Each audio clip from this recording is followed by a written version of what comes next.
حضرت فاروق اعظم کے ہاتھ میں تلوار تھی، گھر سے نکلے، کہنے لگے آج میں اس محمد کا خاتمہ کر دوں گا معاذ اللہ، اس نے گھر گھر فساد پیدا کر دیا تلوار لے کے۔ ابو جہل نے نا غصہ دلایا، کہنے لگا مکے میں کوئی سورما نہیں بچا جو مصطفیٰ کو قتل کر دے معاذ اللہ، 100 سن اونٹ ملیں گے۔ جناب عمر کہتے ہیں تلوار پکڑی، اور یہ سویر کی بات ہے، ابھی رات کو نبی پاک کعبے کا غلاف پکڑ کے کہہ رہے تھے اللہم اعز الاسلام باسلام عمر ابن خطاب، یا اللہ اسلام کو عزت دے دے، عمر کو کلمے کی توفیق دے دے۔ رات حضرت عمر کہتے ہیں دن چڑھا تو تلوار لے کے نا میں باہر نکلا، میں نے کہا آج میں چھوڑوں گا نہیں، ہر گھر میں فساد معاذ اللہ، ہر گھر میں لڑائی۔ فرماتے ہیں رستے میں حضرت ارقم بن زید مل گئے، کہنے لگے کدھر جا رہا ہے؟ میں نے کہا آج میں مصطفیٰ کو قتل کروں گا۔ کہنے لگے جا پہلے اپنے گھر کی خبر لے، تو جدھر جا رہا ہے نا ادھر بعد میں جانا، پہلے اپنے گھر کی پہلے خبر لے۔ کہنے لگا میرے گھر کو کیا ہوا؟ کہنے لگے تیری بہن فاطمہ بنت خطاب اور تیرا بہنوئی سعید بن زید دونوں کلمہ پڑھ چکے، جا پہلے اپنے گھر کی خبر لے۔ حضرت عمر فرماتے میں گیا، بڑا غصہ آیا کہ میرے گھر میں آگ لگ گئی، میں سردار مکے کا اتنا سخت گیر آدمی، میرے گھر میں اسلام آ گئے۔ فرماتے میں نے جا کے نا اپنی بہن کے گھر کی طرف رخ کیا، دروازے پہ پہنچا تو میں نے سنا اندر سے آواز آ رہی ہے، قرآن پڑھنے کی آواز آ رہی، قرآن پڑھنے کی۔ فرماتے میں نے دروازے پہ دستک دی، اندر سے آواز آئی کون ہے دروازے پہ؟ میں نے کہا عمر ابن خطاب۔ فرماتے ہیں کہ میرے بہنوئی نے کہا کہ فاطمہ تیرا بھائی بڑا سخت ہے۔ فرماتے ہیں میری بہن نے جلدی سے قرآن کے صفحے لپیٹ کے اوپر رکھ دیے، میرے بھائی جو تھے وہ میرے بہنوئی ایک دروازے کے پیچھے چھپ گئے۔ فرماتے ہیں میری بہن سامنے کھڑی ہے، پیار بھی بڑا تھا، میں نے جاتے ہی کہا کیا کر رہی تھی؟ توجہ ہے آپ کی؟ غلامان محمد جان دینے سے نہیں ڈرتے، یہ سر کٹ جائے یا رہ جائے کچھ پرواہ نہیں کرتے۔ ہمیں لگے کیا کر رہی تھی؟ حضرت فاطمہ خاموش ہے۔ عمر کہتا ہے میں نے ڈانٹ کے بولتی کیوں نہیں، کیا کر رہی تھی؟ میں نے کہا قرآن پڑھ رہی تھی، قرآن پڑھ رہی تھی۔ کہا تجھے پتا نہیں، تجھے میرا پتا نہیں؟ فرمایا سارا ہی پتا ہے۔ کہا تو جانتی نہیں لات و منات کو برا کہتے ہیں؟ فرمایا وہ بات کی باتیں تھی، وہ جاننے نہ جاننے کی باتیں۔ دوستو توجہ، حضرت عمر ابن خطاب فرماتے ہیں کہ بہن اس جلال، اس روب، اس اعتماد سے بولتی تھی کہ میں نے ایک تھپڑ مارا بہن کے منہ پہ، میری بہن ادھر جا کے گری۔ فرماتے ہیں کپڑے چاڑ کے کھڑی ہوئی، کہنے لگی عمر ایک تھپڑ نہیں تو 1000 مار، تو 1000 مار، لیکن یہ امید نہ رکھنا کہ میں قرآن چھوڑ جاؤں گی، یہ امید نہ رکھنا میں قرآن چھوڑ جاؤں گی۔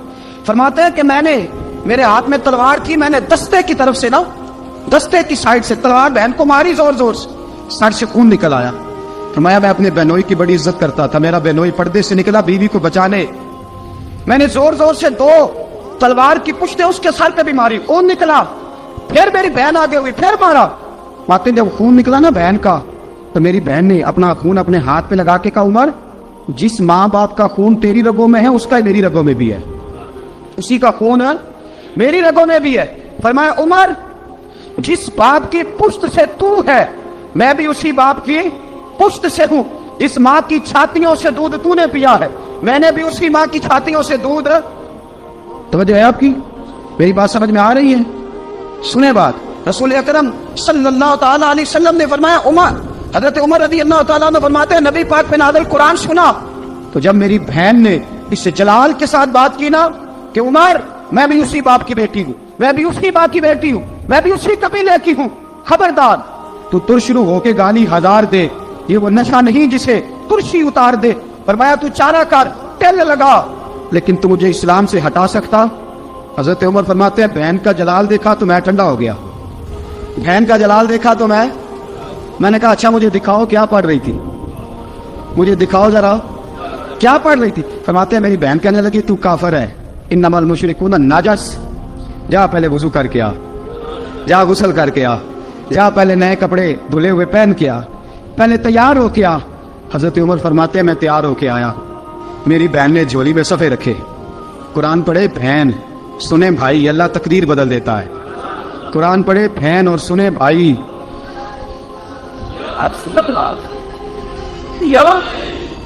قرآن پڑھے بھائی اور سنے بہن، اللہ تقدیر۔ لیکن آج بہن بھائی قرآن تو سنتے سناتے ہی نہیں نا، یہ تو رواج ختم ہو گیا نا۔ وہ قوم جو کل لڑتی تھی ننگی شمشیروں کے ساتھ، تو آج سینما دیکھنے جاتی ہے اپنی ہمشیروں کے ساتھ. معاذ اللہ، نعوذ باللہ، استغفر اللہ. ہمارا وہ حال نہیں رہا جو تھا. حضرت عمر فرماتے ہیں بہن نے قرآن پڑھا، میں نے قرآن سنا، پتہ نہیں قرآن میں کیا لذت سی، میں رو رو کے بے حال ہو گیا. فرماتے ہیں میرے جیسا سخت آدمی، میرے جیسا سخت جو کبھی نہیں رویا تھا، آج قرآن سنا. فَإِذَا سَمِعُوا مَا أُنزِلَ إِلَى الرَّسُولِ تَرَىٰ أَعْيُنَهُمْ، جب قرآن، اللہ کا قرآن پڑھا جاتا ہے جو رسول پہ آیا، تو لوگوں کی آنکھوں کو تم دیکھو گے، ان کی آنکھوں میں آنسو ہوتے ہیں. فرمایا میں رو رو کے بے حال ہو گیا. میری بہن کہنے لگی بھائی کیا پروگرام ہے؟ میں نے کہا مجھے بھی لے چلو، مجھے بھی لے چلو. کہا چلو. فرمانے لگے ذرا ٹھہر جاؤ، میرے نا ہاتھ باندھو رسیوں کے ساتھ، نا میرے ہاتھ پیچھے میرے ہاتھ باندھ لو، گلے میں میری تلوار لٹکا لو. میں مارنے آیا تھا، میں مجرم بن کے جانا چاہتا ہوں، مجرم بن کے. اور ہمارے شیخ فرمایا کرتے تھے استاد گرامی، حضرت عمر فرمانے لگے مجھے مارتے مارتے لے کے جاؤ، میں چونکہ مارنے آیا تھا نا مجھے. اور ایک پنجابی کا شاعر کہتا ہے حضرت عمر نے کہا گھروں آیا سا مار مقامنے نو، گھروں آیا سا مار مقامنے نو، ان مینو مار دے لے چلو. متے عمر دی عمر برباد ہوئے جتھے عمر سوار دے لے چلو. گھروں آیا سا مار مقابلے نو، ان مینو مار دے لے چلو. متے عمر دی عمر برباد ہوئے جتھے عمر سوار دے، متے عمر دی عمر برباد ہوئے جتھے عمر سوار دے. فرماتے جب پہنچے نا دار ارقم میں تو دروازے پہ حضرت امیر حمزہ کھڑے تھے. حضرت امیر حمزہ، ایک شخص کہنے لگا حضرت امیر حمزہ سے عمر آ رہا ہے. فرمایا آنے دو. کہ حضور وہ تلوار بھی گلے میں لٹک رہی ہے. فرمایا آنے دو، وہ اگر عمر ہے تو میں بھی امیر حمزہ ہوں، وہ اگر عمر ہے تو انا اشہد اللہ و رسولہ، میں اللہ رسول کا شعر، وہ آنے دو. کہا آپ کیا کریں گے؟ کہا ادب ملحوظ رکھے گا تو خاطر سے بٹھائیں گے، نمونہ اس کو ہم خلق محمد کا دکھائیں گے، اگر نیت نہیں اچھی تو میں اس کو قتل کر دوں گا، اسی کی تیغ سے سر کاٹ کے چھاتی پہ دار دوں گا. مایا آنے تو دو، آنے دو عمر کو. حضرت عمر آئے، دروازے میں داخل ہوئے. صحابہ فرماتے ہیں کہ حضور نے شور سنا. فرمایا کون ہے دروازے پہ؟ فرمایا عمر. فرماتے ہیں حضور اٹھے تیزی سے، چادر گر گئی، چادر. حضور تیزی سے اٹھے، کھول دو دروازہ. حضور عمر کے گلے میں تلوار ہے. فرمایا پھاٹک کھول دو. یا رسول اللہ عمر آپ کا دشمن. فرمایا کھولو دروازہ. کہا یا رسول اللہ خطاب کا بیٹا. فرمایا کھولو دروازہ. یا رسول اللہ ابو جہل کا رشتہ. فرمایا کھولو دروازہ. حضور ماجرا کیا ہے؟ فرمایا وہ اپنے آپ نہیں آیا، میں نے رات اللہ سے دعا مانگی ہے، میں نے مانگ کے لیا ہے، میں نے مانگ کے لیا، وہ اپنے آپ تھوڑا آیا ہے. مانگ کھولا دروازہ، آنے دو. حضرت عمر چھٹ سے دروازہ کھلا نا، رسول پاک سامنے کھڑے ہو گئے. کیا منظر تھا؟ ابو بکر فرماتے ہیں تمہیں کیا بتائیں کیا منظر تھا. حضرت ارقم فرماتے ہیں تمہیں کیا بتائیں کیا منظر تھا. میرے حبیب کی گردن تنی ہوئی ہے، آنکھوں میں آنسو بھرے ہیں پر نیچے نہیں گرتے.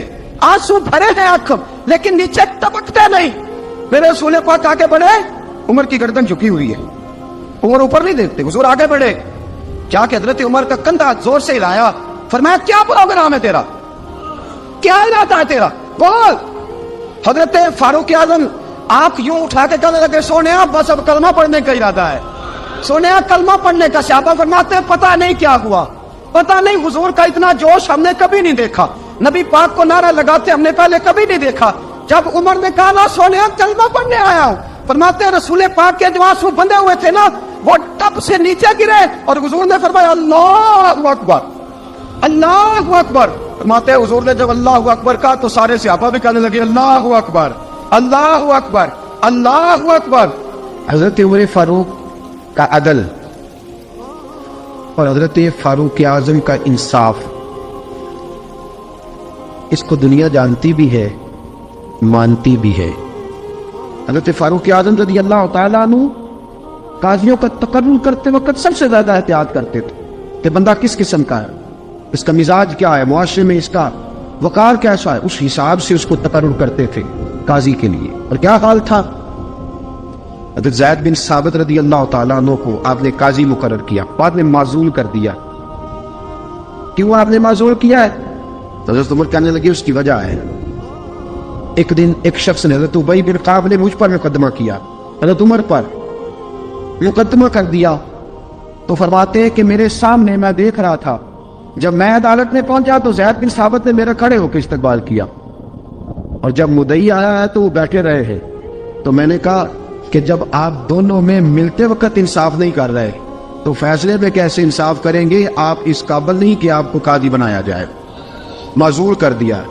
اگر میں بحیثیت مجرم، بحیثیت ملزم آیا ہوں، اگر آپ نے میرا کھڑے ہو کے استقبال فرمایا تو پھر مدعی کا تو زیادہ حق بنتا تھا۔ اور ہم پر اعتراض ہے کافر کا، وہ کہتے ہیں تم عدل نہیں کر سکتے۔ بولا آدمی ہے نا، وہ دیکھتا ہے آج کل کے مسلمانوں کو، آج کل کے مسلمانوں کو دیکھ کے رائے قائم کرتا ہے۔ ہم اسے کہتے ہیں ہاں آج کل کے مسلمان نہ دیکھ، وہ جنہوں نے ڈائریکٹ نبی پاک کی نکاح سے فیض پایا تھا انہیں دیکھ، ڈائریکٹ جو رسول پاک کی نکاح کے فیض یافتہ تھے اور عدل و انصاف سے بھر دی دنیا۔ حضرت فاروق اعظم، عمر بن عاص مصر کے گورنر تھے، حضرت فاروق اعظم نے انہیں متعین کیا تھا۔ ان کے بیٹے کا مصر میں جھگڑا ہو گیا کسی عام آدمی کے ساتھ، گورنر کے بیٹے کا۔ گورنر کے بیٹے نے اس مصری کو، ایک عام آدمی کو درے مارے۔ تجھے پتہ نہیں میں گورنر کا بیٹا ہوں؟ مصری نے کیا کیا؟ گھوڑے پہ بیٹھا سیدھے مدینے آ گیا، سیدھا مدینے۔ حضرت فاروق اعظم کے در دولت پہ پشت سے کپڑا اٹھایا، پشت سے اس نے اپنے نشان دکھائے تو جناب عمر کی آنکھوں میں آنسو آ گئے۔ ایک عام آدمی ہے، جانتے کوئی نہیں، تمہیں رو پڑے اتنا ظلم اور میری سلطنت میں، کوڑے برسے تیری پشت پہ، فوراً لے جا، جاؤ بلا کے لاؤ۔ حضرت عمر بن عاص اپنے بیٹے سمیت آئے، بڑی عدالت ہے۔ حضرت فاروق اعظم کے لفظ فرمایا اس کو اس کی ماں نے آزاد پیدا کیا تھا، تو نے اسے کیوں غلام بنایا ہے؟ اس کی ماں نے آزاد جنا تھا، تو نے کب سے لوگوں کو غلام؟ کہا بیٹے یہ کیا کہتا تھا؟ یہ کہتا تھا میں گورنر کا بیٹا ہوں، تجھے تو جانتا نہیں۔ فرمایا اب یہ بڑی عدالت ہے، کوڑا پکڑ اور اس گورنر کے بیٹے کی پشت پہ برسا اور اسے کہہ تو گورنر کا بیٹا ہے، میں محمد کا غلام ہوں صلی اللہ تعالی علیہ وسلم۔ اسے بتا، اسے اب بتلا کہ تو گورنر کا بیٹا ہے نا، میں نبی پاک کا غلام ہوں، اور جو مصطفیٰ کے غلام ہوتے ہیں وہ سارے برابر ہوا کرتے ہیں۔ حضرت فاروق اعظم کا عدل، جناب فاروق اعظم کا انصاف، جناب فاروق اعظم رضی اللہ تعالیٰ عنہ۔ روم کا ایلچی آیا نا حضرت عمر فاروق کے پاس، تو وہ کہتا ہے میں پیغام لے کے آیا اپنے بادشاہ کا، اور میں سفیر تھا، میں بڑے ملکوں میں گیا، بڑے بادشاہ دیکھے، بڑے امیر دیکھے۔ حضرت فاروق اعظم رضی اللہ تعالیٰ عنہ کے دربار مجھے بھیجا گیا۔ جب پہنچا تو میں نے مسلمانوں سے کہا تمہارے بادشاہ کا دربار کہاں ہے؟ انہوں نے کہا نہ ہمارا بادشاہ ہے، نہ کوئی دربار ہے، نہ بادشاہ ہے، نہ کوئی۔ اچھا تو پھر وہ کدھر بیٹھتے ہیں؟ کہا یا مسجد میں ملیں گے یا اپنے جھونپڑے میں ملیں گے۔ تو کہا تمہارا بادشاہ بھی کوئی نہیں؟ کہا بادشاہ نہیں، ہم مومن ہیں، ہمارا ایک امیر ہے جسے امیر المومنین کہا جاتا ہے۔ وہ شخص کہتا ہے میں مسجد گیا، میں نے کہا عمر کدھر ہے؟ انہوں نے کہا جی ابھی نکلے تھے ادھر ہی ہوں گے۔ میں نے کہا یہ کیسا بادشاہ ہے؟ کوئی کہتا ادھر ہوں گے، کوئی کہتا ادھر ہوں گے۔ یہاں تو صوبائی وزیر صاحب سڑک سے گزرے تو سارے روڈ 3 گھنٹے بلاک رہتے ہیں، اور یہ کیا چکر ہے کہ لاکھوں مربع میل کا حکمران، کوئی کہتا اس گلی میں گیا، کوئی کہتا اس گلی میں گیا، یہ کیسا بادشاہ ہے؟ کدھر ہے عمر؟ انہوں نے کہا یہی تھا۔ دوسرے سے پوچھا وہ باغ کی طرف گئے، باغ میں گئے تو وہ ایلچی کہتا ہے میں نے باغ والے سے پوچھا کہ یہاں تمہارا امیر کدھر ہے؟ انہوں نے کہا وہ درخت دیکھ رہے ہو؟ حضرت دیکھ رہا ہوں، اس درخت کے نیچے وہ ایک شخص جو سویا ہوا ہے نا، مٹی کا ڈھیلا سرانہ بنا کے، وہ درخت کے نیچے مٹی کے ڈھیلے کا سرانہ بنا کے جو بندہ سویا ہے وہی ہمارا امیر ہے۔ وہ سامنے حضرت سیدنا عمر فاروق کے پاس وہ بندہ جا کے کھڑا ہو گیا، وہ کہتا ہے کہ پسینہ گر گر کے نا مٹی کے ڈھیلے پہ گارا بنا رہا تھا، پسینہ گر گر کے مٹی کا ڈھیلا، وہ تر تھا۔ حضرت فاروق اعظم سو رہے تھے، کہنے لگا میں 20 اور درجنوں بادشاہوں کو دیکھ چکا تھا جن کی آنکھیں 10 گن۔ حضرت عمر کی آنکھ کھلی، تامت سمیٹی اٹھ کے بیٹھ گئے، کدھر آیا ہے؟ کہنے لگا حضرت جی آیا تو کسی اور کام تھا، آیا تو کسی، لیکن اب کام کوئی اور بن گیا ہے۔ آپ نے کہا اب کیا کام بنا ہے؟ کہنے لگا میرا کام یہ بنا ہے کہ میرا بھی دل کیا میں بھی کلمہ پڑھوں اور نبی پاک کا غلام بن جائے، یہ کام بن گیا۔ اور ساتھیوں بس مدینے میں وہ دن بڑا عجیب تھا جب سیدنا فاروق اعظم کے بیٹے کا معاملہ آ گیا۔ آج 60 سال کا بوڑھا عمر، ابو شامہ حضرت عمر کے صاحبزادے، یہودیوں نے سازش کر کے انہیں نبیذ پلا دی، نبیذ جائز تھی، نبیذ کیا کہ شراب پلا دی۔ پھر مقدمہ قائم ہوا، کہا اب پتہ چلتا ہے عمر کتنا عدل کرتا ہے۔ سیدنا فاروق اعظم کے پاس گواہ آئے، صاحبزادہ اندر کھانا کھا رہا تھا، فاروق اعظم نے گریبان سے پکڑا، کھینچ کے لائے، فرمایا ابو شامہ چل، تو نے شراب پی ہے، تجھے کوڑے مارے جائیں گے۔